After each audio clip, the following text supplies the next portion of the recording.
a wonderful thing that we're doing here, and an absolute necessary thing that we're doing. Just a little bit about my background for those folks that do not know or who do not know me. Um, 34 years in Maryland policing, officially retired from the Maryland State Police in 1999. Some of you may not have been born then. Went to Baltimore City after that as the head of training. And then I did 6 years with Maryland Transit in a number of different roles there. But the bulk of my policing experience was either in training, criminal investigation, narcotics investigation, also planning and research, dealing with policy. For recent 10 years, I was the executive director of the Law Enforcement Action Partnership. And now what I pretty much do, I just serve as a policing expert with the AG's office in Maryland, Department of Justice, and a number of law firms, mainly within the state of Maryland, working on many of these issues that we're trying to solve collectively as a group of us here. So let me just get right into this. And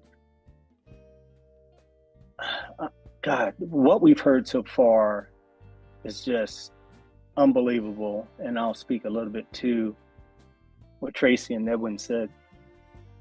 So I'm just going to primarily speak to the importance of this election. If there's ever a time for police leadership, it is now in this particular scenario of police leadership. But I'm going to speak to leadership from a place that doesn't have to do a rank structure. I'm speaking to each and every one of you, no matter where you are or have been in a rank structure of any police department.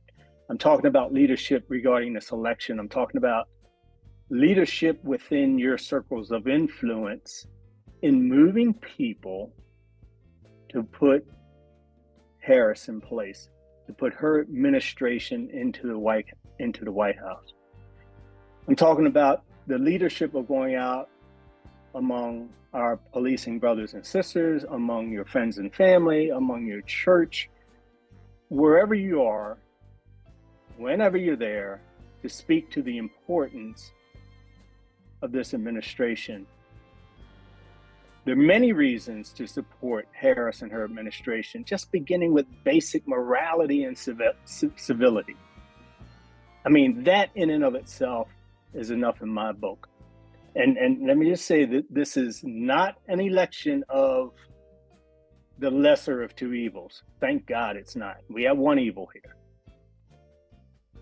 This is not one of those elections. This is an election that we can look forward to and that we have an opportunity to really make something happen. The importance of this group, as many of us here, we can pretty much speak our minds. And we don't have to worry about offending someone. We don't have to worry about backlash from who we're employed by. I know I don't. Hell, I got kicked off of Instagram last week. So to be in a place where you can voice your opinion is a very freeing place. And I say this because we have some wonderful police organizations. And when we speak of police leadership within our BlaCK policing family, we tend to think of noble. And I love my noble sisters and brothers, but they're limited in what they can say. First of all, being a 501c3, they cannot voice support for a political candidate. We can. This group can. And it's extremely important that we do, and we do it in the most organized fashion that we can. And I know we don't have a lot of time. So we really have to get on this and figure out what that looks like, what it looks like in social media, what it looks like within our circles. What platforms can and should we use? How do we go about doing it? And I know that, we're going to get to that point, and we have to get there rather quickly. One thing I just want to speak to, and first of all, Edwin, thanks for speaking about diversity and equity and what it looks like under the past Trump administration. We don't have to wonder what that looks like. We know what it looks like, and we know how problematic it is. We know how damaging It is not just for our policing profession, but mainly for our communities, mainly for our Black community. The rhetoric that flows with that administration and into the policing ranks of the others that are out there. So thanks for touching on that. Tracy, you spoke to leadership on the other end, but see, that's post-November. We got to get through November. But you spoke about that leadership post-November and what it needs to look like, what we need to ask for, what we need to address. And I think that if this group here makes enough of an impact, if we are allowed enough between now and November, that could give us a relationship with the Harris administration going forward where we can speak to things that other organizations cannot speak to because of their nonprofit status, because of some of the positions that they hold in police leadership and how that may affect their positions going forward. It's a very difficult place to be in sometimes, but if we're able to establish a relationship with the Harris administration after November, going into next year and the next 4 years, I think we can make a hell of a difference in policing going forward.